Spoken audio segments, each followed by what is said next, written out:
जल्दी जुड़ जाओगे, जल्दी जुड़ जाओ।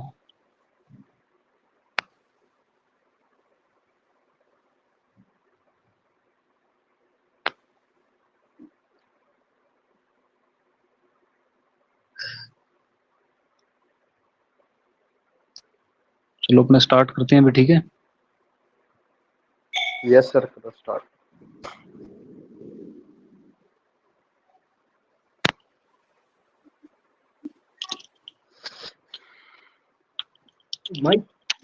आज अपने जो है वो संधारित्र वाला टॉपिक करेंगे अभी, ठीक है। आज पहले संधारित्र का टॉपिक करेंगे क्या? पहले हाँ, पहले संधारित्र का टॉपिक करेंगे। संधारित्र उद्यवान आ क्या गया होता सर? है? उद्यवान हाँ जी। उद्यवान क्यों नहीं बोल रहा? आ गया क्या? उदयभान पता नहीं आया वो या नहीं बोल आया, मैंने चेक नहीं किया। कोई बात नहीं, आ जाएगा, अपने आप आ जाएगा वो। आ गया तो सर, आज के बोल नहीं लेक्चर में रहा। अपने सबसे पहले तो ये देखेंगे कि विद्युत धारिता किसको कहते हैं, है ना। और विद्युत धारिता के बाद में फिर अपने चलेंगे संधारित्र के ऊपर। संधारित्र क्या प्रेजेंट सर, होता है, क्या प्रेजेंट इसका सर। काम है, क्या इसका सिद्धांत है, ठीक है। ये सारी चीजें जाग आज गया क्या इसमें अभी? डिस्कस करेंगे अपन, जितना संभव हो प्रेजेंट, उसका। Present sir. ठीक है भाई, ठीक है, ठीक है उदयभान। माइक बंद रखेंगे।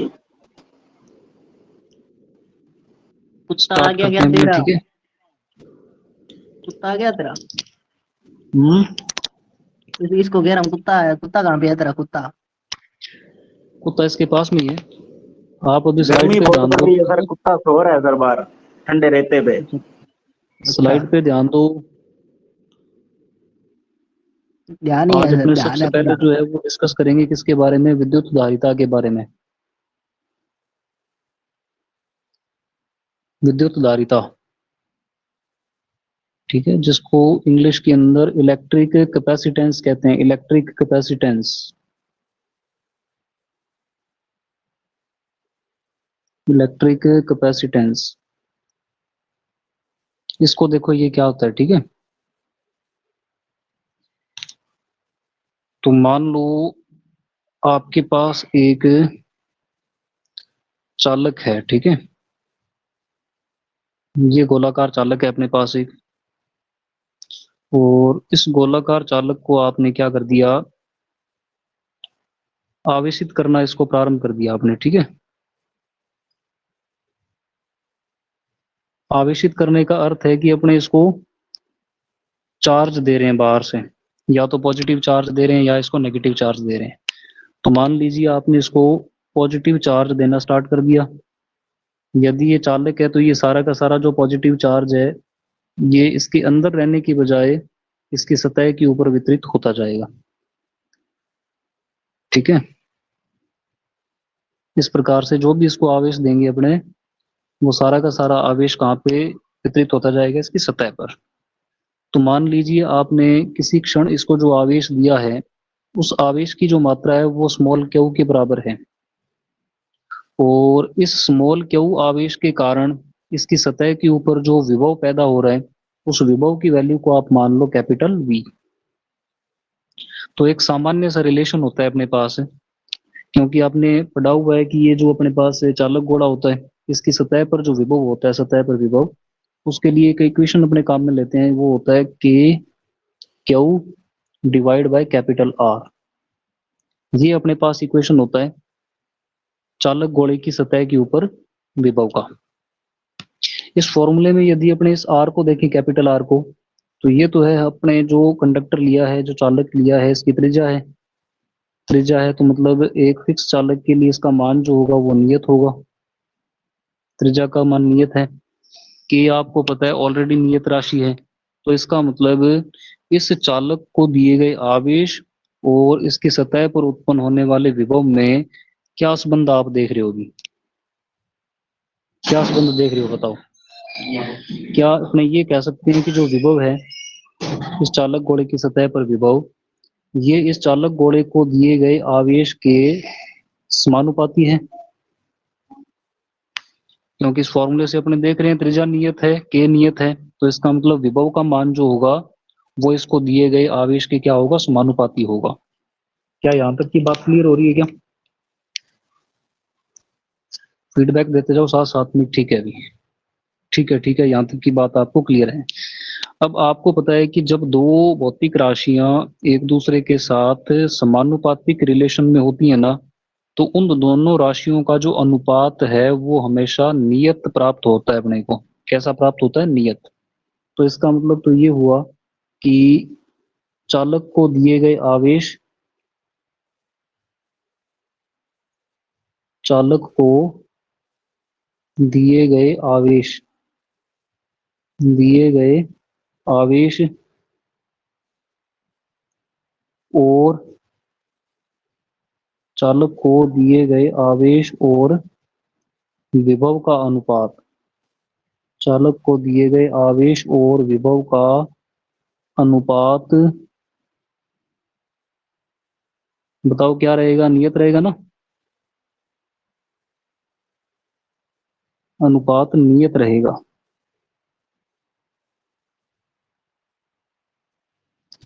जिसे विद्युत धारिता परिभाषित किया जाता है।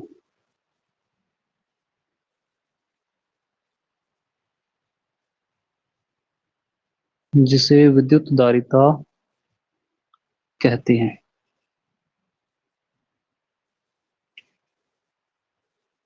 यहाँ तक किसी को किंतु परंतु? हमने क्या देखा, जब आप किसी भी कंडक्टर को चार्ज देते हो तो चार्ज के कारण से उसकी सतह के ऊपर विभव पैदा होता है। उस चालक गोले का जो विभव है उसको दिए गए आवेश के समानुपाती होता है। और जब दो राशियां समानुपाती के रिलेशन में होती हैं तो उन दोनों का अनुपात हमेशा एक नियत राशि प्राप्त होता है। और इस केस में चालक को दिए गए आवेश और जो विभव का अनुपात होगा वो भी आपको नियत प्राप्त होगा, और उसको अपने क्या कहेंगे? विद्युत धारिता कहेंगे। तो इसका मतलब अपने पास विद्युत धारिता का एक फॉर्मूला तैयार हो गया। क्या फॉर्मूला तैयार हो गया? विद्युत धारिता, विद्युत धारिता कैपेसिटेंस कहते हैं इंग्लिश में इसको, इसलिए सी से डिनोट करेंगे। विद्युत धारिता ये बन जाएगी अपने पास क्यू बटा में वी, क्यू बटा में वी। देखो बाय डेफिनेशन यही तो अपने कहा, चालक को दिए गए आवेश और विभव का अनुपात, चालक को दिए गए आवेश और विभव का अनुपात। तो ये रहा चालक को दिया गया आवेश और ये चालक का विभव, इन दोनों का जो अनुपात है वो किसके बराबर होगा? विद्युत धारिता के बराबर होगा। बताओ भी, यहां तक मेरे को एक बार फीडबैक दे दो।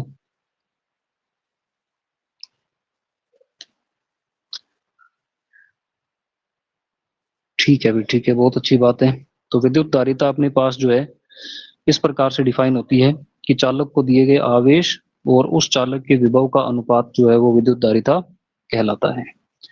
अब ये अपने पास एक नई भौतिक राशि आ चुकी है, तो अपने क्या करेंगे? सबसे पहले इसका एस आई मात्रक निकालेंगे और इसका जो विमा सूत्र है उसको लिखेंगे। बताओ अब इसका मात्रक क्या आना चाहिए? मात्रक, धारिता का मात्रक क्या आना चाहिए? बोलो। धारिता कूलम का बटा वोल्ट। क्या आना चाहिए? कूलाम बटा वोल्ट, कूलाम बटा वोल्ट। अच्छी बात है। तो अपने निकालने जा रहे हैं अभी धारिता का एस आई मात्रक।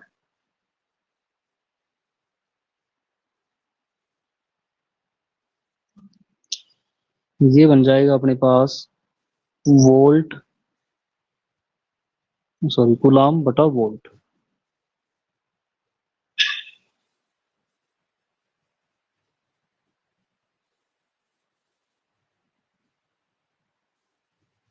ये बनेगा कूलाम बटा वोल्ट। और ये जो कूलाम बटा वोल्ट है ना, इसको अपने कहते हैं फेरेड। ध्यान देना, ये फेराडे नहीं है, फेरेड। क्या कहेंगे इसको? फेरेड। और इसका जो यही है क्या सर नोटेशन है, सबसे बड़ा मात्रक? हाँ, इसका जो नोटेशन होगा वो होगा कैपिटल एफ। और इस फेरेड की आपको मैंने विशेषता उसी दिन बताई थी जिस दिन अयान ने पृथ्वी की धारिता पूछी थी। ये जो फेरेड है ये फैरेड धारिता का बहुत बड़ा मात्रक है। धारिता का अत्यंत बड़ा मात्रक है ये। ठीक है, और सर कोई भी ये इसकी आंसर फैरेड विशेषता में है। नहीं आ सकता है ना? धारिता का हेलो अत्यंत बड़ा मात्रक है। हेलो। अत्यंत बड़े से क्या तात्पर्य है? इतना बड़ा हेलो मात्रक सर है कि पूरी जी। पृथ्वी के ऊपर फैरेड के अंदर धारिता प्राप्त करना असंभव है। और सर फैरेड के अंदर धारिता प्राप्त करना असंभव है। अरे जिसको बोलना है ना माइक, अपनी वॉल्यूम जो है थोड़ी वो तेज करके बोलो यार। अरे सर बात हाँ तो भैया सुनो, बोलो, मैं कौन कह था? रहा हूँ ये फेरेड होता है इसके साथ सर, ये सर सीधा फेरेड कभी नहीं आ सकता ना, इसके साथ माइनस की पावर होती है ना हमेशा। हाँ मैं वही बता रहा हूँ, देखो वही बता रहा हूँ, ध्यान दो हमें हमने क्या लिखा है, यही तो लिखा है अपने कि धारिता का ये अत्यंत बड़ा मात्रक है और पृथ्वी पर फैरेड में धारिता प्राप्त करना कभी संभव नहीं है। इसलिए जो आपको धारिताएं दी गई होंगी वो या तो माइक्रो फैरेड में होंगी। माइक्रो फैरेड का मतलब होता है 10⁻⁻6 फैरेड। ठीक है, या आपको दे रखी होंगी किसमें, नैनो फैरेड के अंदर। नैनो फैरेड का मतलब होता है 10⁻⁹ फैरेड। या आपको ज्यादातर जो धारिताएं दी होती हैं वो पिको फैरेड में दी होती हैं। Pico farad. पिको फैरेड का अर्थ होता है 10⁻12 फैरेड। ये मतलब प्रैक्टिकली धारिताओं का जो ऑर्डर है वो इस प्रकार से रहता है, 10⁻⁻ के अंदर रहता है। फैरेड में धारिता सर प्राप्त करना कभी संभव होता ही नहीं। ठीक है, सर मिली फेरेड। हाँ मिली फैरेड भी हो सकता है, 10⁻³ फैरेड उसको लिखा जा सकता है। ठीक है, मतलब ज्यादातर जो यूज होते हैं ना वो ये तीन यूज होते हैं, माइक्रो फैरेड, नैनो फैरेड और पिको फैरेड।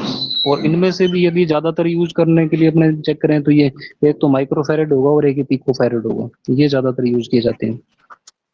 ठीक है, अब एक बार मेरे को माइक ऑन करके बता दो पहली स्लाइड में किसी को कोई दिक्कत हो तो।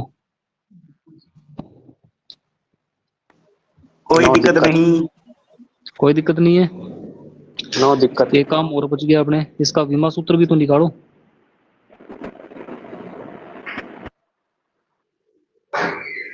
विमा सूत्र निकालो इसका। विमा सूत्र निकालने के लिए क्या करोगे, देखो सी का विमा सूत्र अपने को निकालना है।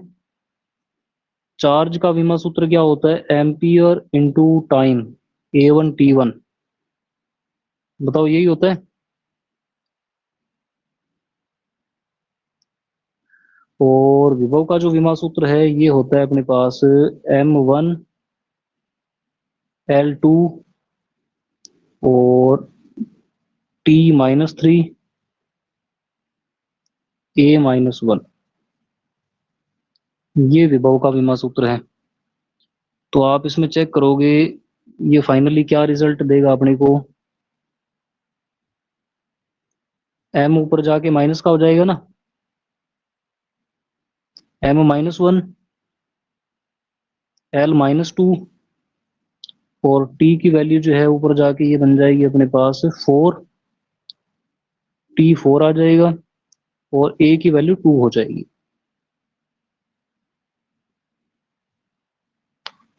ये बनेगा इसका बीमा सूत्र, M-1, L-2, T4 और ए की पावर कितनी बनेगी, ए की पावर बनेगी 2।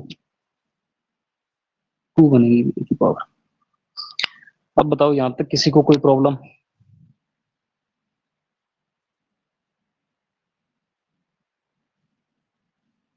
कौन कौन आ गया रे?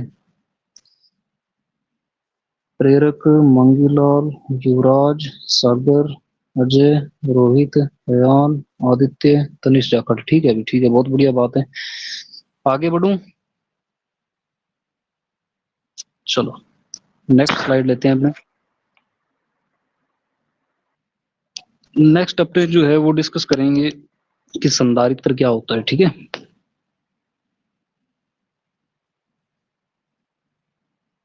लेकिन उससे पहले आप ध्यान दो, अभी अपने कुछ ग्राफ प्लॉट करते हैं अभी।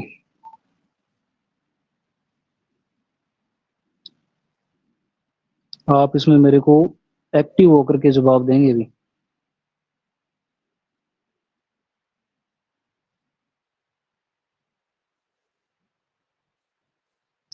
इंपॉर्टेंट ग्राफ्स, ये ग्राफ अपने को बनाने हैं।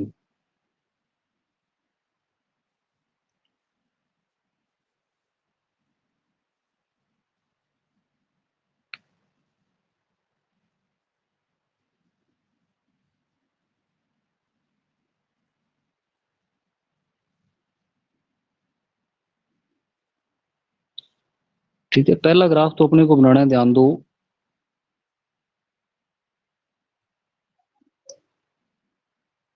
एक ग्राफ यार और लेना था आपने।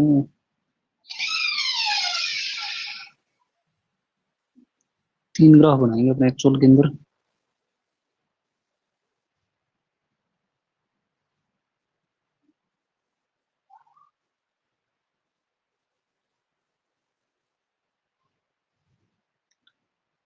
अब देखो भाई, इस एक्सिस पे मैंने लिखा यहाँ पे चार्ज, और यहाँ पे लिखा आपने वोल्टेज V। यहाँ पे लिखा आपने चार्ज, यहाँ पे लिखा कैपेसिटेंस C, यहाँ लिखा वोल्टेज V, यहाँ लिखा कैपेसिटेंस C। अब मेरे को जल्दी से बता दो, ये तीनों जो ग्राफ आएंगे वो कौन सी शेप के आएंगे भी? परवल्य। परवलय है? परवलय तो नहीं, वो अपने थोड़ा मेरे लो, भांजी, थोड़ा वो लो। मेरे भांजी परवलय तो बेहद गलत आंसर है भाई। नहीं, थोड़ा वो लो। बेहद गलत आंसर है। परवलय तो तब बनता है जब दो राशियां क्वाड्रेटिक इक्वेशन की फॉर्म में आ रही हो, मतलब द्विघात समीकरण के रूप में आ रही हैं। और यहाँ पे आपको पता है 2 फॉर्मूले मैंने आपको बताया, एक तो विभव का बता दिया, एक धारिता का बता दिया। कहीं भी दूर दूर तक इनमें द्विघात समीकरण का रिलेशन नहीं बन रहा, नहीं बन रहा ना। तो फिर ये परवलय कैसे हो सकता है बताओ? परवलय तो होगा नहीं। और कोई स्ट्रेट लाइन आंसर? नहीं आएगा, स्ट्रेट लाइन नहीं आएगा, सीधी लाइन आएगी। नहीं, मेरे को पूछो मत, आप मेरे को बताओ। स्ट्रेट लाइन नहीं आप आएगा। एक बार स्ट्रेट लाइन है सर। कॉन्फिडेंट होकर बताओ, फिर मैं आपको सही बताऊंगा। हाँ रोहित, क्या कह रहे हैं? स्ट्रेट लाइन आएगा, स्ट्रेट लाइन, वी क्यू का स्ट्रेट लाइन आएगा। पहला ग्राफ स्ट्रेट लाइन बनाऊं? स्ट्रेट लाइन आएंगे तरफ। हाँ, 20 समानुपाती और V कहाँ इक्वल से स्ट्रेट पास लाइन। करेगा बताओ? ओरिजिन से, मूल बिंदु से पास करेगा, या मतलब मूल वी वाले बिंदु, एक्सिस को काटेगा, मूल या क्यू बिंदु वाले से, एक्सिस को काटेगा? है? मूल बिंदु से पास करेगा, मूल मूल बिंदु बिंदु से से, पास करेगा। मूल बिंदु। आपने कराया था ना, इस समानुपाती R इज इक्वल होता है, सीधा हाँ, होता है मतलब जो वो सीधा। दो चीजें जब एक दूसरे के समानुपाती होती है ना, समानुपाती, तो वो उनका जो स्ट्रेट लाइन ग्राफ बनता है है। वो हमेशा स्ट्रेट लाइन बनता है। और ऐसी स्ट्रेट लाइन बनती है कि मूल ओरिजिन बिंदु से से। पास करती है ना। हाँ, तो पीछे अपने ये रिलेशन डिस्कस किया है। चालक का जो विभव होता है उसको दिए गए आवेश के जस्ट समानुपाती होता है वो। तो इसका मतलब ये जो ग्राफ आएगा, ये ग्राफ अपने पास आ जाएगा स्ट्रेट लाइन। ठीक है, इस प्रकार से ये स्ट्रेट लाइन ग्राफ आएगा। वेरी गुड, बहुत सही है भी, ओके है। नेक्स्ट बताओ।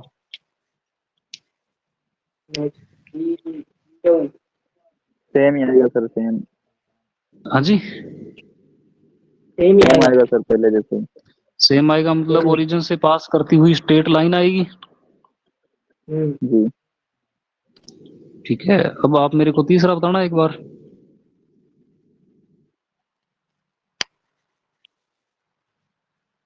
1/V है, इसलिए सर ये भी परवलयाकार रहेगा। ऐसे ऊपर से लेके वो था ना, इज इक्वल 1/R। परवलयकार वो नहीं कहते उसको। उसको यदि वो तू कह रहा है, जो तू कह रहा है, मैं यदि उसको सही भी मान लूं ना, तो उसको परवलयकार नहीं कहते, उसको सिंगल घात के अंदर घटना कहते हैं भी।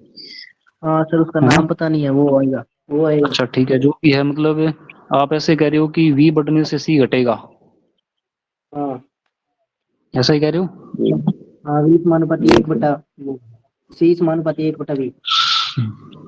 मतलब अभी तक का फॉर्मूले का जो, मतलब जो बेसिक उसकी अवधारणा है वो समझे नहीं। ध्यान दो आप, इस फॉर्मूले को ध्यान दो। हमने क्या कहा? हमने ये कहा कि चालक को जो अपने वोल्टेज दे रहे हैं, सॉरी, जो चार्ज दे रहे हैं, वो चार्ज और इस चालक पर जो वोल्टेज आ रही है वो वोल्टेज एक दूसरे के समानुपाती हैं। समानुपाती हैं, तो जब इन दोनों का अनुपात निकालोगे तो वो अनुपात आपको कैसा प्राप्त होगा? नियत। नियत, कैसा प्राप्त होगा? नियत। नियत, नियत। तो इसका अर्थ ये हुआ कि एक पर्टिकुलर कंडक्टर के लिए, एक विशेष दिए गए चालक के लिए, धारिता का जो मान है वो हमेशा कैसा प्राप्त होता है अपने को? नियत। नियत प्राप्त होता है। मतलब ये ना तो चालक को दिए गए आवेश पे डिपेंड करता है और ना ही चालक के ऊपर जो वोल्टेज पैदा हो रही है उस पर डिपेंड करता है। डिपेंडेंसी होती है, किसकी होती है? वोल्टेज की और चार्ज की डिपेंडेंसी होती है। ये दोनों एक दूसरे के समानुपाती होते हैं। मतलब कहने का अर्थ ये हुआ कि यदि मान लो आपने इस कंडक्टर को पहले 1 कूलाम आवेश दे दिया, 1 कूलाम आवेश, 1 कूलाम आवेश देने से इस पे जो वोल्टेज है वो 1 वोल्ट आ गई मान लो, ठीक है। तो जब आप धारिता निकालोगे तो कैसे निकालोगे? सी बराबर होता है क्यू बटा वी। क्यू बटा वी करोगे तो क्या ये 1 फैरेड आ जाएगा? यस। अब क्या होगा? अब ये होगा कि यदि आपने चार्ज को बढ़ा के कर दिया 2 कूलाम, तो क्या चार्ज और वोल्टेज इस रिलेशन के अनुसार समानुपाती है? तो यदि चार्ज को 2 कूलाम किया है तो वोल्टेज भी कितने वोल्ट हो जाएगी बताओ? 2 कूलाम। हाँ जी, वोल्टेज 2 वोल्ट। 2 वोल्ट हो जाएगी। 2 वोल्ट। 2 वोल्ट हो जाएगी, मतलब डबल हो जाएगी। चार्ज डबल कर दिया तो वोल्टेज भी डबल हो जाएगी क्योंकि समानुपाती हैं दोनों। अब फिर से जब आप सी निकालोगे ना, फिर से सी निकालोगे तो वो 1 फैरेड आएगा।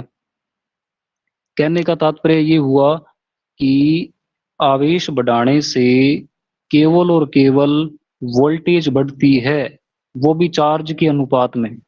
और जब दोनों का अनुपात निकाला जाता है, किस किस का? चार्ज का और वोल्टेज का, वो अनुपात आपको हमेशा फिक्स प्राप्त होता है। मतलब ना तो चार्ज पर डिपेंड करता है और ना ही किस पे डिपेंड करता है, वोल्टेज पे डिपेंड करता है। तो इसका अर्थ तो ये हुआ कि जो अपने पास धारिता है ना, धारिता, जब उस धारिता का क्यू के साथ और वी के साथ ग्राफ बनाओगे तो आपको स्ट्रेट लाइन ही प्राप्त होगा। लेकिन स्ट्रेट लाइन वो बनेगी कहाँ पे?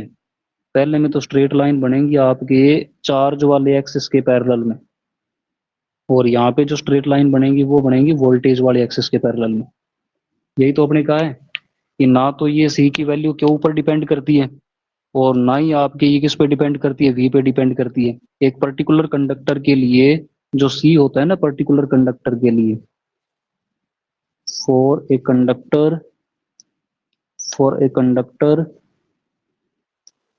सी जो होता है, सी ये कैसा होता है बताओ? ऑलवेज कांस्टेंट होता है। कांस्टेंट होने का मतलब कांस्टेंट है, किसी पे डिपेंड नहीं कर रहा है ये, ना तो चार्ज पे डिपेंड कर रहा है ना वोल्टेज पे डिपेंड कर रहा है। तो इस कारण से ये दोनों ग्राफ जो होंगे क्यू का सी के साथ और वी का सी के साथ, ये parallel to charge axis and voltage axis अपने को मिलेंगे। ठीक है भाई, यहाँ तक की बात अगर क्लियर हो रही है तो मेरे को एक बार फीडबैक दे दो यस यस करके। Yes sir.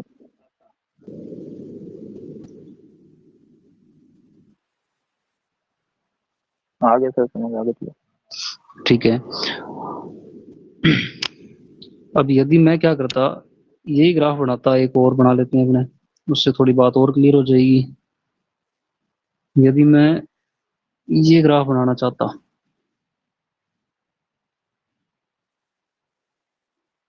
यहाँ पे मैं लिख देता मान लो, ठीक है, वी वोल्टेज, और यहाँ पे लिखा अपने कैपेसिटेंस सी। अब यहाँ पे मैंने क्या किया, एक कंडीशन को इम्पोज कर दिया, ठीक है, एक कंडीशन लगा दी कि क्यू की वैल्यू जो है वो कांस्टेंट है। माइक ऑफ करो, माइक ऑफ करो, माइक ऑफ करो। यहाँ पे कंडीशन लगा दी हमने कि क्यू की वैल्यू कांस्टेंट है। अब देखो आप धारिता के फॉर्मूले पे जाओ, धारिता के फॉर्मूले पे अगर जाएं अपने तो सी की वैल्यू जो होती है ये होती है क्यू बाई वी। अब यदि हमने ये कंडीशन लगा दी कि क्यू की वैल्यू कांस्टेंट है तो क्यू का तो यहाँ से रोल ही हट गया, क्यू को कांस्टेंट ही कर दिया आपने। तो इस केस में जो सी होगा ना वो वोल्टेज के साथ व्युत्क्रमानुपाती हो जाएगा। वोल्टेज के साथ क्या हो जाएगा? व्युत्क्रमानुपाती। मतलब जैसे जैसे वोल्टेज बढ़ेगी वैसे वैसे कैपेसिटेंस की वैल्यू क्या होती जाएगी? घटती जाएगी। ये ग्राफ वक्राकार आएगा, आएगा ये ग्राफ वक्राकार, लेकिन कौन सी कंडीशन में आएगा? यदि चार्ज कांस्टेंट हो और वोल्टेज की वैल्यू को क्या कर रहे हैं अपने? इंक्रीज कर रहे हैं। ठीक है, सर जब ये केस आएगा, चार्ज ये केस आएगा। कांस्टेंट हो गया अब सर। यदि मैं इसका उल्टा बोल दूं, उल्टा बोल दूं कि मान लो किसी आपके पास कोई एक सिस्टम ऐसा है कि उस सिस्टम के अंदर चार्ज तो कांस्टेंट है लेकिन उसकी वोल्टेज घट रही है वोल्टेज। तो जब वोल्टेज घटेगी तो आपको पता है ये ग्राफ ऊपर की ओर जाएगा। ऊपर की ओर जाने का मतलब है कि कैपेसिटेंस की वैल्यू बढ़ जाएगी। कैपेसिटेंस की वैल्यू क्या हो जाएगी, बढ़ जाएगी।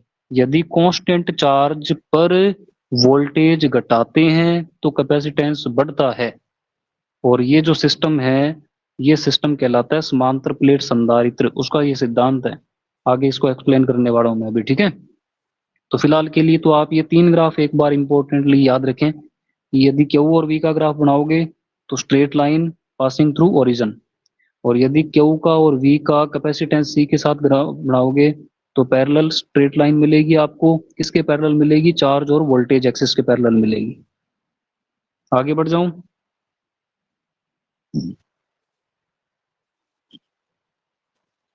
अरे चला गया कि कोई यार। एक दो तीन चार पाँच छ सात आठ, तनिष जाखड़।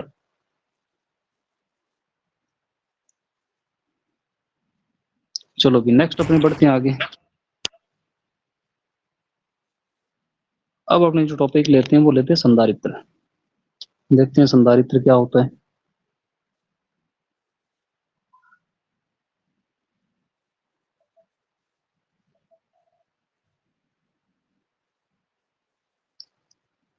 इंग्लिश में पढ़े लिखे लोग इसको कहते हैं कैपेसिटर।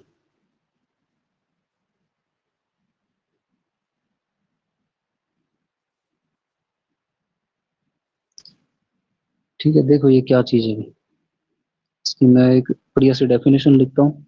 सर ये पंखों में जो सेल होता है वही है क्या? हाँ वही है ये। वह घटक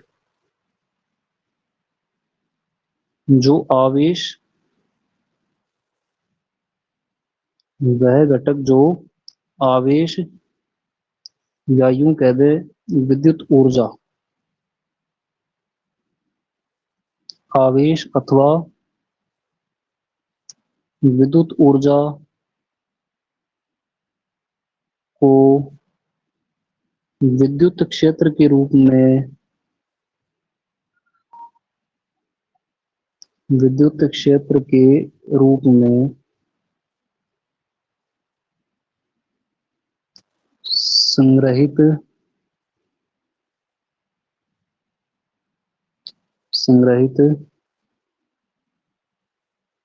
करता है, उसे संधारित्र कहते हैं।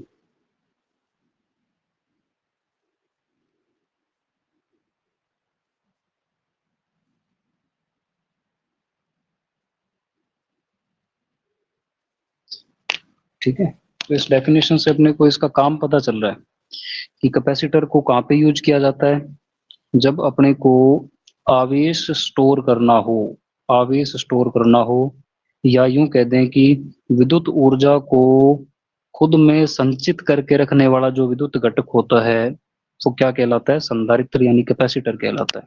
ठीक है भी, ये इसकी डेफिनेशन है।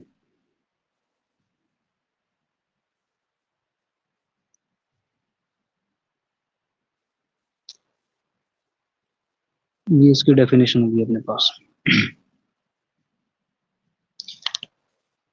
नेक्स्ट देखो, आगे बढ़ते हैं अपने। इसमें एक टर्म आएगी जिसको कहते हैं अपने समांतर प्लेट संधारित्र। संधारित्र का काम समझ में आ रहा है सभी को।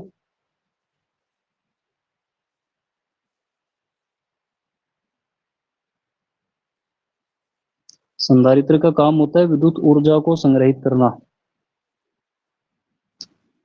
अब अपने जो है वो बात करेंगे किसके बारे में, समांतर प्लेट संधारित्र के बारे में। ये क्या चीज है,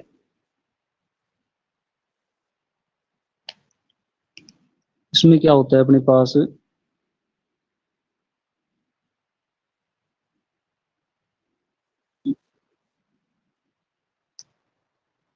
वह निकाय जिसमें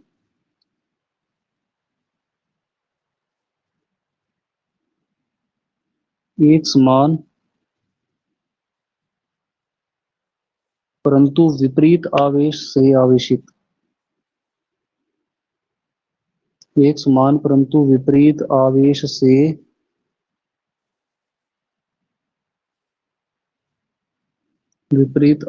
से आवेशित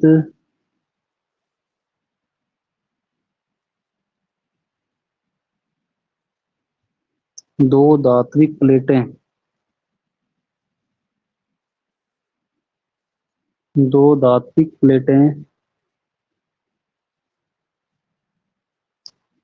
परस्पर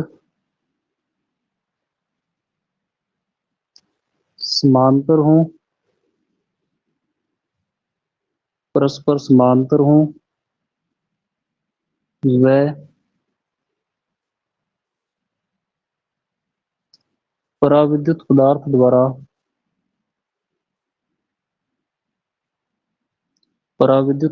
द्वारा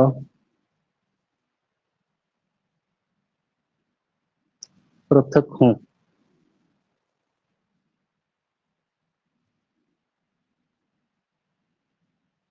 ठीक है, पराविद्युत पदार्थ के द्वारा क्या हो, पृथक हों, उसे क्या कहते हैं अपने, उसे समांतर प्लेट संधारित्र कहा जाता है। वह निकाय जिसमें एक समान परंतु विपरीत आवेश से आवेशित दो धात्विक प्लेटें होती हैं, परस्पर समांतर होती हैं और एक पराविद्युत पदार्थ के द्वारा एक दूसरे से पृथक यानी सेपरेटेड होती है। कुछ इस प्रकार की स्ट्रक्चर इसमें बनती है। अभी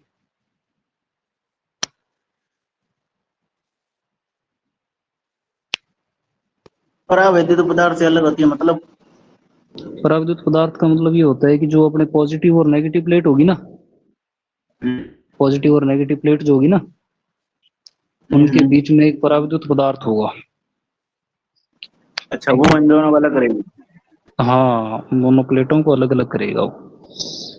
इसकी संरचना बनाऊं? बनाएं। संरचना इसकी इस प्रकार से होती है, भी ध्यान दो।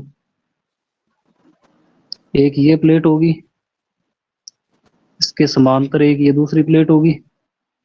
सर वो जो पंखों में सेल होता है वो इसी का एग्जांपल है क्या? हाँ, इसी का एग्जांपल है, वो समांतर प्लेट संधारित्र होता है। ठीक है, एक प्लेट पे तो आवेश होता है कौन सा, प्लस का,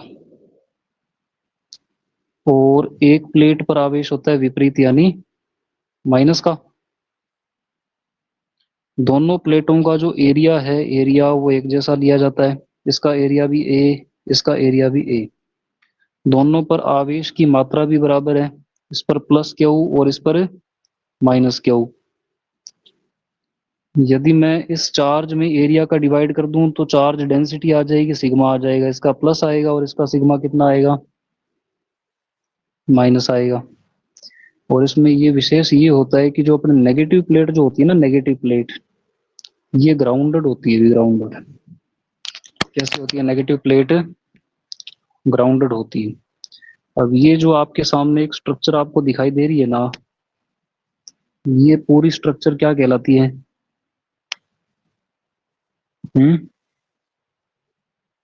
ये पूरी स्ट्रक्चर क्या कहलाती है बताओ? ये समांतर प्लेट संधारित्र की संरचना है। किसकी संरचना है ये? समांतर प्लेट संधारित्र। अब ध्यान दो, अपने को ये समझना है कि अपने पास संधारित्र का काम क्या है। देखो, संधारित्र का क्या काम है, आवेश को संग्रहित करना, है ना, आवेश को संग्रहित करना, या यूं कह दें कि विद्युत ऊर्जा को संग्रहित करना। जो जो ये काम करेगा वो कौन कहलाएगा, संधारित्र कहलाएगा। ठीक बात इतनी। अब आप सोचो, ये जो काम है ये तो एक सिंगल कंडक्टर के द्वारा भी किया जा सकता है, नहीं हो सकता क्या बताओ? मतलब एक यदि प्लेट ले लें, अपने एक प्लेट ले लें चालक, और उसको आवेश देते जाएं, तो क्या वो आवेश को संग्रहित नहीं करेगी? करेगी या नहीं करेगी बताओ? करेगी ना, करेगी। आवेश को तो वो भी संग्रहित करेगी। तो इसका मतलब वो जो सिंगल प्लेट है जिसको आवेश दिया जा रहा है वो भी एक प्रकार से संधारित्र ही हुआ। बात समझ में आ रही है जो क्या कह रहा हूँ आपको मैं? मतलब अपने ये डेफिनेशन बोल दी कि जो कंपोनेंट चार्ज को स्टोर करेगा, आवेश को संग्रहित करेगा, वो कैपेसिटर होगा।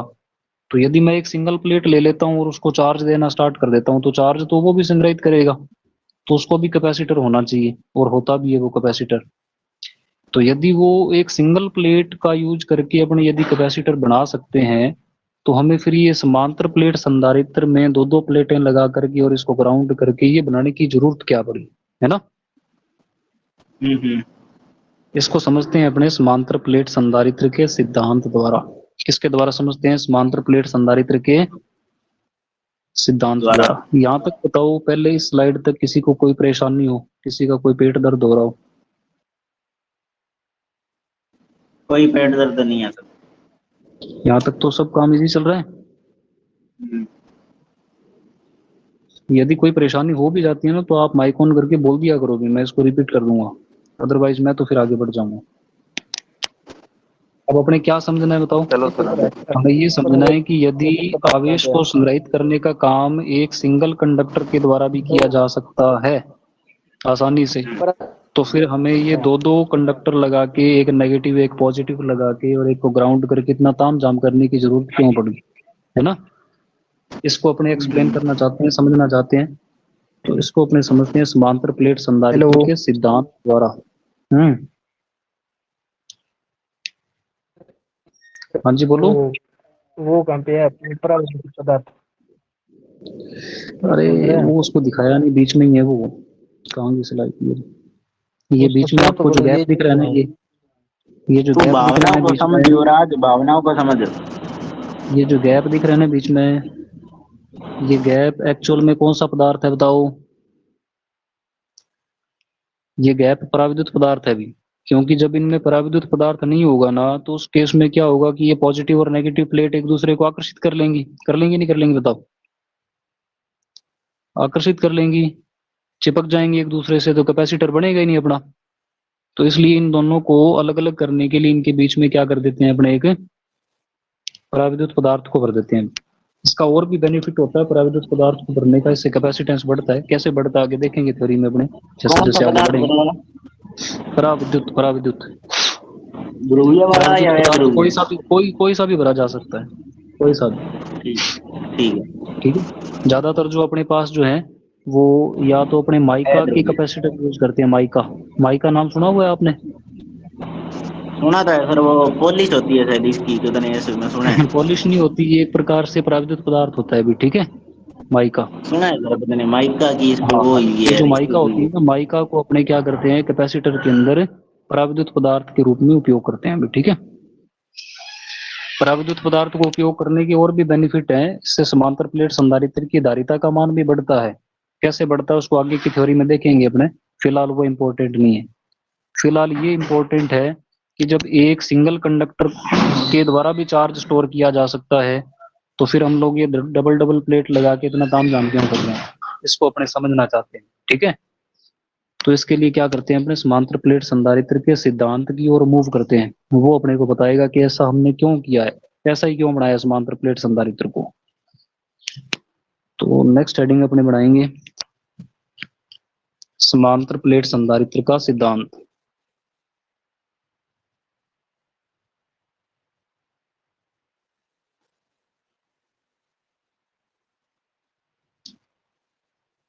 ठीक है, समांतर प्लेट संधारित्र का सिद्धांत।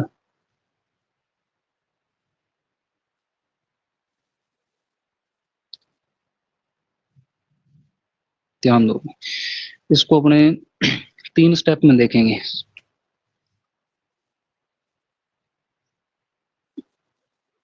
स्टेप फर्स्ट,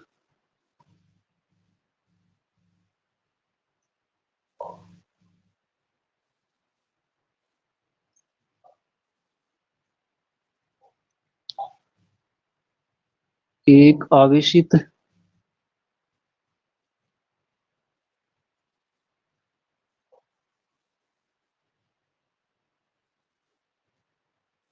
चालक लिया जाता है, ठीक है।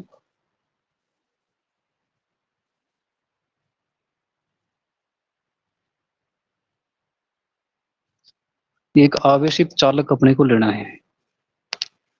आवेशित चालक को लेने का तात्पर्य क्या हुआ बताओ? वो पहले से आवेशित है। हाँ, पहले से आवेशित है। कितना बड़ा काफी होगा?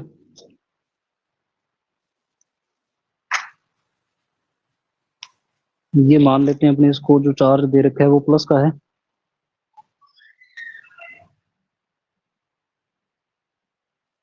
ये आवेशित चालक आपने ले लिया। इस पर आवेश की जो मात्रा है वो आवेश की मात्रा मान लेते हैं क्यू, और इस क्यू आवेश के कारण से इसका जो विभव होगा उसकी वैल्यू मान लेते हैं वी। और आपको पता है कि इसकी जो कैपेसिटेंस होगी वो हो जाएगी सी बराबर क्यू बटा वी। बोलो यहां तक परेशानी नहीं है?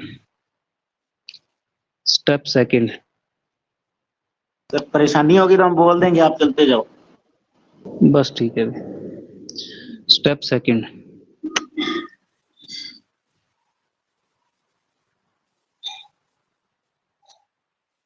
इसके पास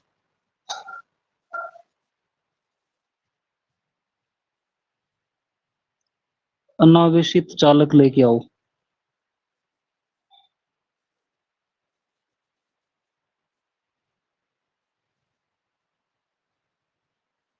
अनावेशित चालक लाने पर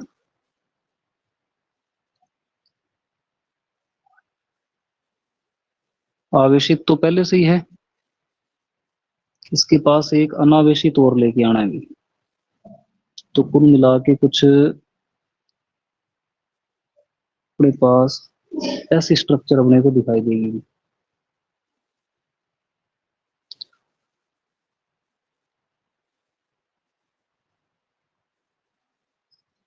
इस पे तो चार्ज था अपने प्लस का,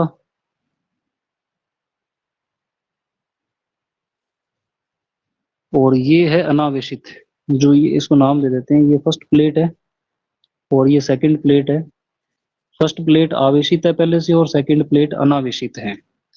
अनावेशित है तो क्या होगा, प्रेरण की घटना होगी,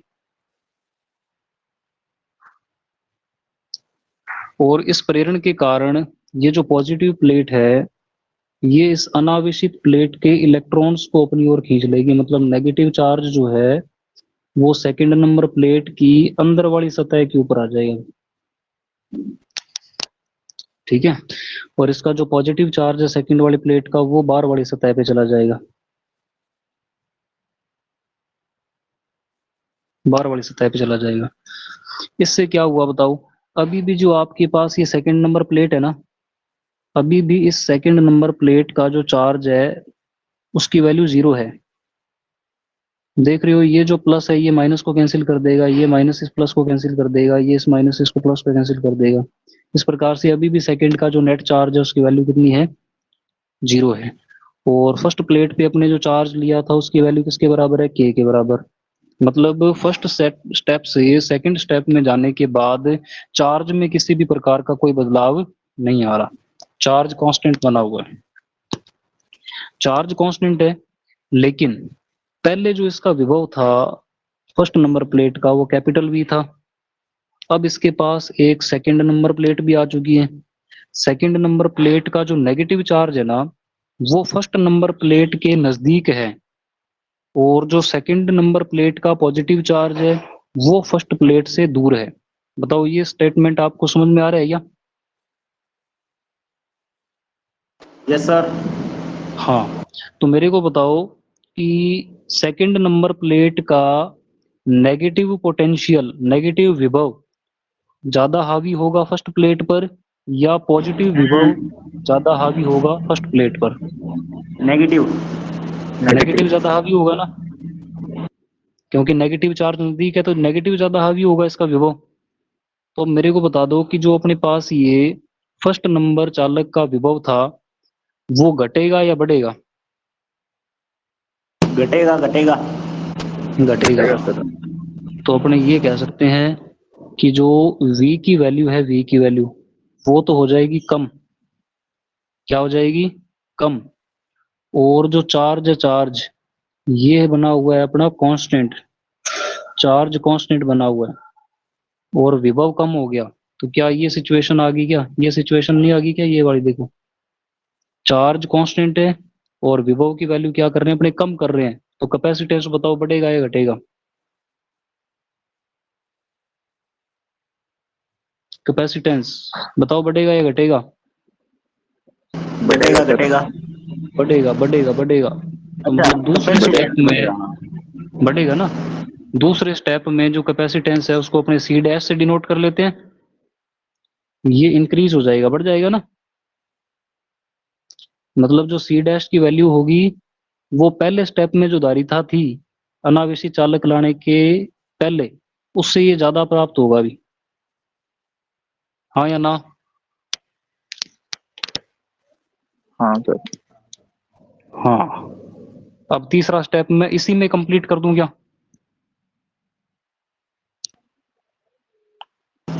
मेरे हिसाब से अलग कर लेते हैं सर। अलग कर लेंगे।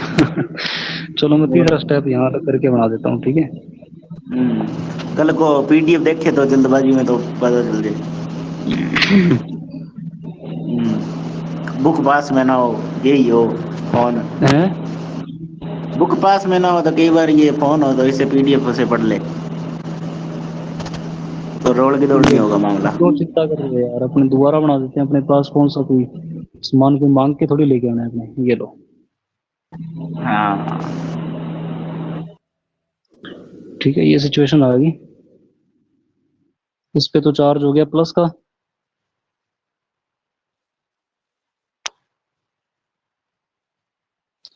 इस पे अंदर वाले फेस पे बताओ नेगेटिव था, बोलो। जी जी। बाहर वाले फेस पे पॉजिटिव था। अब अपने एक कमी और कर देते हैं इसमें पूरी। ये जो आपको सेकंड नंबर प्लेट दिखाई दे रही है ना, इस सेकंड नंबर प्लेट को आप ग्राउंड कर दो। ये लो। इसको ग्राउंड करने से क्या बेनिफिट होगा? जो ये पॉजिटिव चार्ज आपको दिख रहा है ना, ये सारा का सारा पॉजिटिव चार्ज अर्थ हो जाएगा। हो जाएगा नहीं हो जाएगा, बोलो।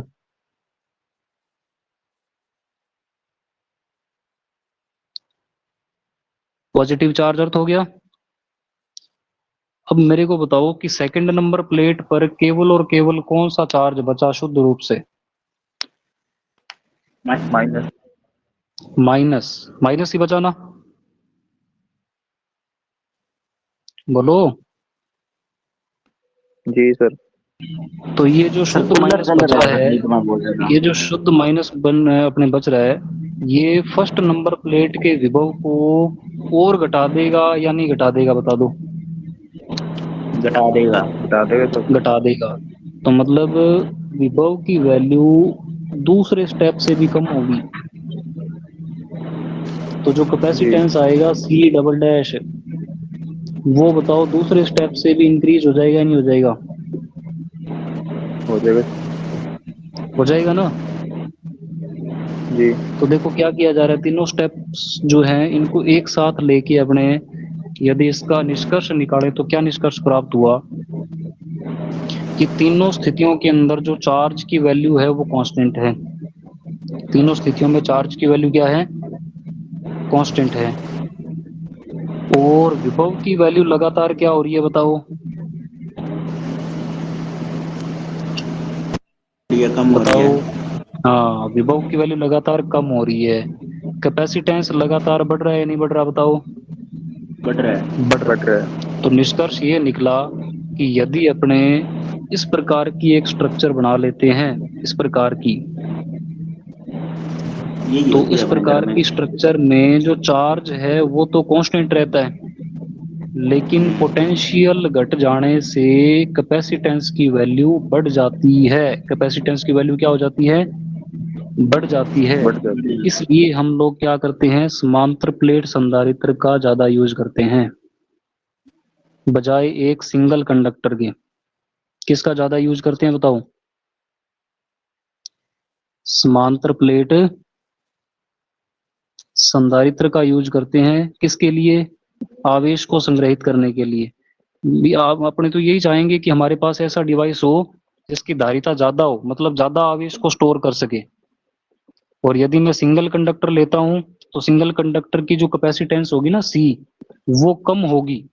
लेकिन यदि मैं इस प्रकार से ये प्रोसेस करके एक समांतर प्लेट संधारित्र बना लेता हूं तो क्या होगा, विभव लगातार घटने से जो इसकी धारिता है, इस सेटअप की जो धारिता है वो सिंगल कंडक्टर की बजाय बहुत ज्यादा क्या हो जाएगी, बढ़ जाएगी। तो मतलब यदि मैं एक सिंगल कंडक्टर के स्थान पे समांतर प्लेट संधारित्र के सेटअप को यूज करता हूं ना, तो वो ज्यादा मात्रा में आवेश को क्या करेगा बताओ, संग्रहित करेगा। ये बात समझ में आ रही है क्या आपको? Yes sir. मतलब यदि आप यस सर। मान के चलो कि ये सिंगल कंडक्टर, यदि मान लो आपके पास 2 माइक्रोफैरेड इसकी धारिता है ना, तो समांतर प्लेट संधारित्र की धारिता आपको 8 माइक्रोफैरेड मिलेगी। क्यों मिलेगी 8 माइक्रोफैरेड? क्योंकि इसके पास में ये जो ग्राउंडेड कंडक्टर है ना, ग्राउंडेड कंडक्टर, ये ग्राउंडेड कंडक्टर क्या कर रहा है, फर्स्ट नंबर प्लेट के विभव को कम करके इसके कैपेसिटेंस को क्या कर रहा है, बढ़ा रहा है। इस कारण से सेटअप की धारिता का मान जो है वो पहले से क्या हो जाएगा, बढ़ जाएगा। ठीक है। हाँ, अब यही जो है यही कहलाता है समांतर नहीं प्लेट सर, संधारित्र का सिद्धांत। हाँ? आपने इसका 8 बताया आंसर, 8 कैसे है? अरे वो मैं वैसे ही बता रहा हूँ आपको समझाने के लिए कि मतलब यदि हम लोग एक अच्छा। सिंगल कंडक्टर को यूज करते हैं और धारिता मान लो आपको 2 माइक्रोफैरेड मिलती है इसकी, है ना, तो समांतर प्लेट संधारित्र के लिए वो धारिता जो होगी वो 8 माइक्रोफैरेड यानी इससे ज्यादा मिलेगी आपको। कहने का अच्छा। तात्पर्य ये है, इससे ज्यादा मिलेगी, सिंगल कंडक्टर की तुलना से धारिता हमेशा ज्यादा मिलेगी। कारण भी उसका पता लग गया आपको। कारण क्या है? क्योंकि जो ग्राउंडेड कंडक्टर है ना, ग्राउंडेड कंडक्टर, वो वो विभव को कम फर्स्ट करता रहेगा, नंबर पॉजिटिव प्लेट के विभव को घटाकर इसकी धारिता क्या कर रहा है, संग्रही वो बढ़ा रहा है मतलब। बढ़ा रहा है ना। इसलिए ज्यादातर किसका यूज करेंगे बताओ, समांतर प्लेट संधारित्र का या एक सिंगल कंडक्टर का? समांतर, समांतर ये। समांतर प्लेट संधारित्र का। तभी तो इसकी स्ट्रक्चर मैंने डायग्राम में ये बनाई थी, देखो पहले ये बनाई थी, एक पॉजिटिव प्लेट एक नेगेटिव प्लेट, और नेगेटिव वाली प्लेट क्या होनी चाहिए, ग्राउंड होनी चाहिए। तो ये देखो तीसरे स्टेप में वही संरचना आपको प्राप्त हो रही है, एक पॉजिटिव प्लेट एक नेगेटिव प्लेट, और नेगेटिव वाली प्लेट को क्या कर दिया, अपने ग्राउंड कर दिया। ये समांतर प्लेट संधारित्र का सिद्धांत है। पहले तो अपने सिद्धांत में ये 3 स्टेप लिखने होते हैं, बोर्ड एग्जाम की बात करूं तो पहले तो ये 3 स्टेप लिखने होते हैं, ठीक है ना। और लास्ट में अपने जो है वो इसकी लैंग्वेज लिख सकते हैं। इस समांतर प्लेट संधारित्र का सिद्धांत क्या कहता है, लिखते हैं यदि सर, बोलो। आवेश यदि आवेश को, इसको लिख रहे हैं हम साथ साथ नोट्स में इनको। हाँ हाँ लिखो लिखो, कोई दिक्कत नहीं है। यदि आवेश को नियत रखकर, यदि आवेश को नियत रखकर विभव में कमी की जाए, ठीक है, विभव में कमी की जाए, विभव में कमी की जाए, तो बताओ धारिता क्या होती है, बोलो। तो धारिता बढ़ जाती है। हट बढ़ जाती है। जाती है, बढ़ जाती है। यही यही समांतर प्लेट संधारित्र का सिद्धांत है। यही समांतर प्लेट संधारित्र का सिद्धांत है। बताओ इसी सिद्धांत पे काम करता है ये, अभी देखा आपने 3 स्टेप में।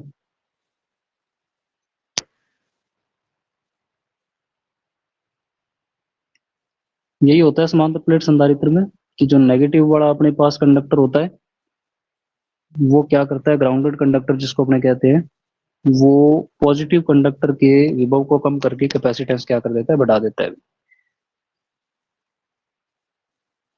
आपको मैं ये स्लाइड दोबारा देख लो, 1 मिनट का टाइम दे रहा हूँ, इस स्लाइड को दोबारा देखो।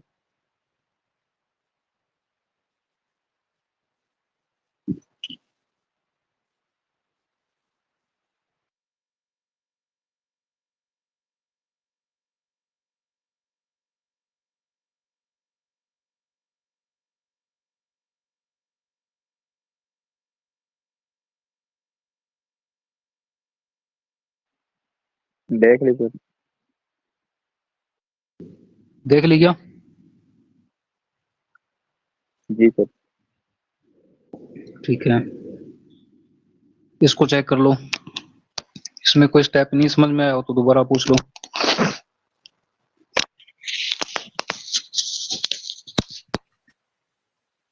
सिद्धांत में क्या करना है, सबसे पहले अपने को एक आवेशित चालक लेना है, फिर उस आवेशित चालक के पास एक अनावेशित चालक को लेके आना है। प्रेरण के कारण क्या होगा, अनावेशित चालक के जो प्लस माइनस हैं वो अलग अलग हो जाएंगे। उनमें से जो माइनस का आवेश है वो फर्स्ट नंबर चालक के विभव को कम करेगा, जिससे कैपेसिटेंस की वैल्यू जो होगी वो पहले के मुकाबले थोड़ी सी बढ़ जाएगी। लेकिन ये यदि हम सेकंड को लोग, जीरो क्यों किया? हाँ जी, क्या वो सेकंड को जीरो इसलिए लिया, क्यों देखो ये सेकंड क्या को सेकंड, जीरो? ये देख, ये नेगेटिव पॉजिटिव क्या हो जाएंगे, उदासीन है, हाँ ठीक। ये नेगेटिव पॉजिटिव उदासीन, ये नेगेटिव पॉजिटिव उदासीन, ये नेगेटिव पॉजिटिव उदासीन। तो क्या वो सेकंड की वैल्यू कितनी आएगी, ठीक ठीक। जीरो। और यदि अपने सेकंड नंबर कंडक्टर को ग्राउंड कर देते हैं, ग्राउंड जैसा कि तीसरे स्टेप में किया, तो इस पे केवल और केवल नेगेटिव चार्ज बचेगा, जो फर्स्ट नंबर प्लेट के विभव को बहुत ज्यादा घटा देगा और कैपेसिटेंस की वैल्यू को बढ़ा देगा। इस प्रकार से अपना जो है वो एक समांतर प्लेट संधारित्र तैयार होता है, सर और ये इसका ये सिद्धांत है। अर्थिंग में पॉजिटिव ही क्यों जा रहा है नीचे? देखो, जो साइड जो आपने ग्राउंड करी है ना, वो चार्ज वैनिश हो जाएगा। यदि मैं इसकी अंदर वाली साइड को ग्राउंड कर देता ना, तो इसका नेगेटिव चार्ज वैनिश हो जाता है।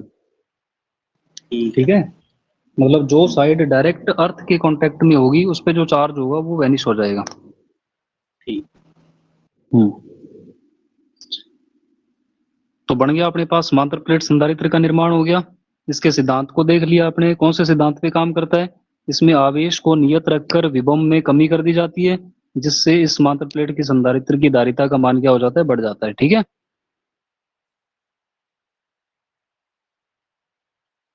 आगे बढ़े। Yes sir.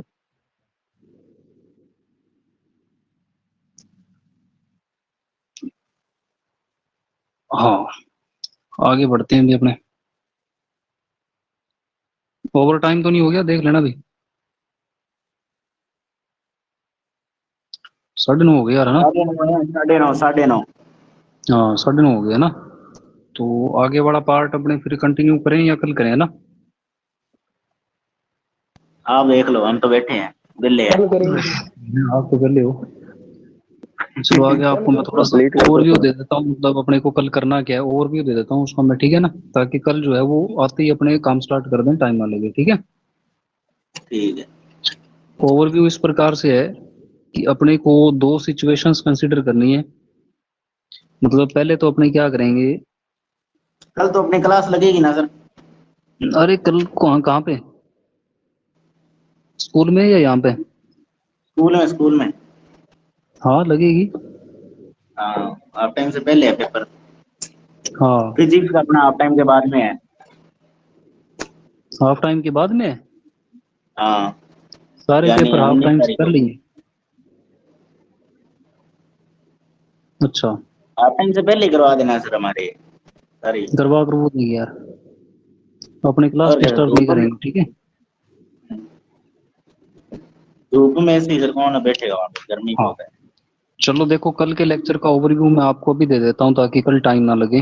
कल अपने को क्या करना है, समांतर प्लेट संधारित्र की धारिता के सूत्र निकालने हैं, जो कि आपकी बोर्ड एग्जाम के पॉइंट ऑफ व्यू से इम्पोर्टेंट है।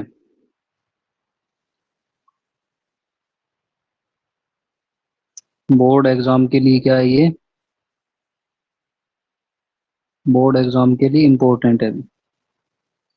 इसमें क्या किया जाएगा, कौन कौन बैठा है अभी, भाग तो नहीं है?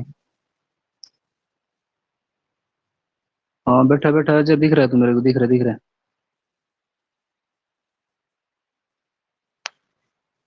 ठीक है अभी, जैसे अपने केस फर्स्ट ये लेंगे कि एक संधारित्र लिया इस प्रकार से, समांतर प्लेट संधारित्र, ये समांतर प्लेट संधारित्र लिया। ठीक है, प्लेटों का एरिया अपने ए कंसीडर करेंगे, नेगेटिव वाली प्लेट को ग्राउंड करके रखते हैं अपने, इसका भी एरिया ए हो गया। यहाँ पे प्लस सिग्मा आएगा, यहाँ पे माइनस सिग्मा आएगा, वो चीज आपको मैंने बता दी। प्लेटों के बीच की जो समांतर दूरी है उसको डी मान लेंगे, और यहाँ पे जो बीच में पराविद्युत माध्यम है वो अपने लिया है हवा को। हवा जो होती है ना वायु, वो भी एक पराविद्युत माध्यम होता है भी, ठीक है। तो अपने को क्या करना है, धारिता का सूत्र निकालना होगा। पहले केस में ये है, मतलब पहला केस वो लिया है जब समांतर प्लेट संधारित्र की धारिताओं के इसके समांतर प्लेटों के बीच में हवा को अपने लिया गया हो, ठीक है। उस केस में धारिता कितनी आएगी। तो धारिता के लिए अपने क्या करते हैं, देखो क्यू बराबर क्या होता है, सीवी। क्यू बराबर सीवी, और सी की वैल्यू जो हो जाएगी वो क्यू बटा में वी के बराबर हो जाएगी। यही सूत्र होता है धारिता का,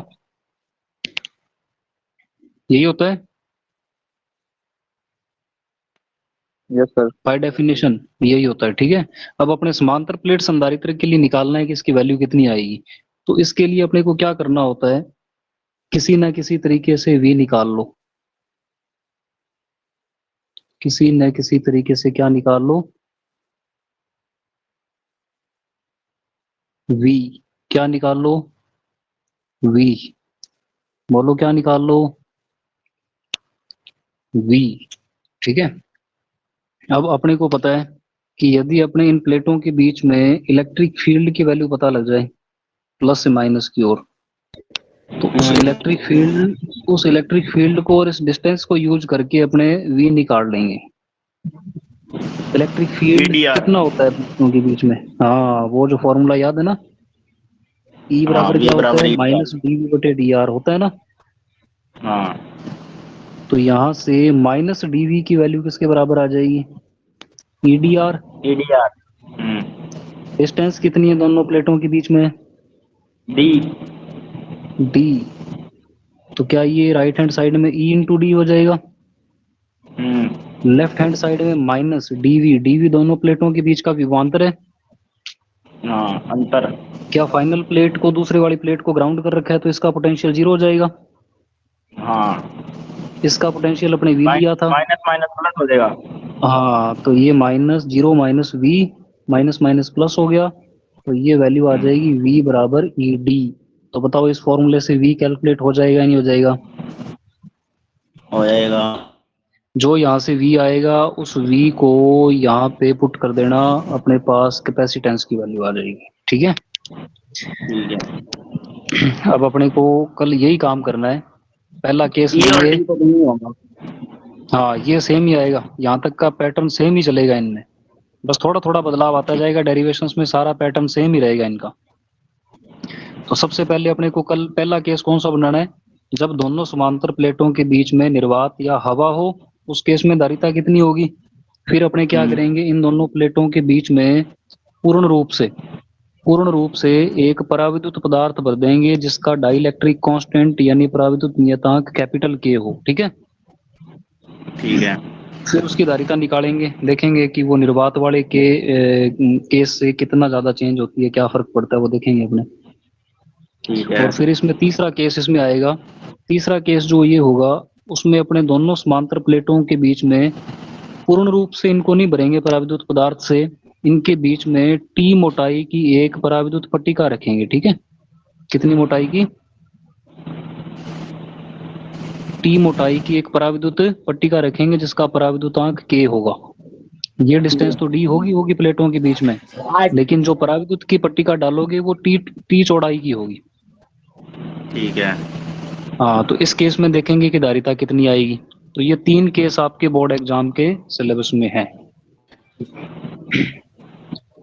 ये 3 तो करवाऊंगा मैं आपको विद डेरिवेशन, समझ रहे हो, इस बात को ध्यान से सुनना।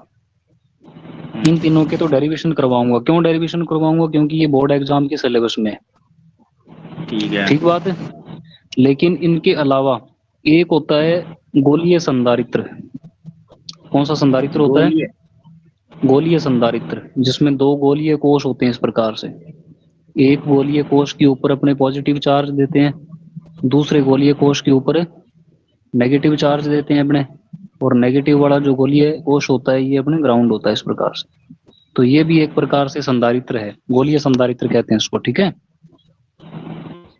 और एक होता है, यदि मैं इस प्रकार से एक सकेंद्रीय बेलन ले लेता हूं, 2 ऐसे सकेंद्रीय बेलन, नहीं है ना। एग्जांपल है। हाँ, अंदर वाले बेलन को पॉजिटिव चार्ज दे दिया, और जो बार वाला बेलन जो आपको दिख रहा है उसको कौन सा चार्ज दे दिया आपने, नेगेटिव, माइनस। और नेगेटिव वाले को बार वाले को क्या कर दिया, ग्राउंड कर दिया। तो ये भी एक संधारित्र है, इसको बेलनाकार संधारित्र कहते हैं इसको, है ना। ये जो है ना, ये है दोनों समांतर प्लेट संधारित्र की एग्जांपल है ये। यहाँ पर भी देखो आप, ये जो गोलीय कोश है और ये जो गोलीय कोश है, क्या इनके बीच में जो गैप है वो सेम है या नहीं है? सेम है। हाँ, तो ये भी तो समांतर ही हो गए। ये दोनों गोलीय सतहें जो है एक दूसरे के समांतर हुई या नहीं हुई, बताओ? दोनों में गैप मेंटेन हो रहा है ना। हाँ, तो है तो दोनों समांतर प्लेट संधारित्र की ये एग्जांपल, लेकिन इनकी सममिति के आधार पे इनको नाम दे दिया। ये गोलीय सममिति का है तो इसको गोलीय संधारित्र कहते हैं अपने। ये वाला खोखला है क्या सर बीच में से? हाँ, खोखला है, खोखला गोलीय संधारित्र कहेंगे। और ये बेलनाकार आकृति का है तो इसको बेलनाकार संधारित्र कह देंगे अपने। ये आपके जो बोर्ड एग्जाम में उसके सिलेबस में इनके डेरिवेशन नहीं है, ठीक है। इसलिए मैं आपको इनकी कैपेसिटेंस के डायरेक्ट फॉर्मूले बताऊंगा, ठीक है। क्या बताऊंगा? डायरेक्ट फॉर्मूले, ताकि वो फॉर्मूले आपको आगे कंपटीशन एग्जाम में भी हेल्प करें, और संधारित्र से रिलेटेड जो भी अपने न्यूमेरिकल क्वेश्चंस होंगे वो ना अटके आपसे। इसलिए मेरा जो फर्ज है वो तो यही है कि मैं सारे आपको कंप्लीट करवा दूं, ठीक है भी। ठीक है। तो कल वाले लेक्चर में इतना ही हो पाएगा, 3 डेरिवेशन और 2 ये केस डिस्कस करेंगे अपने, ठीक है भी।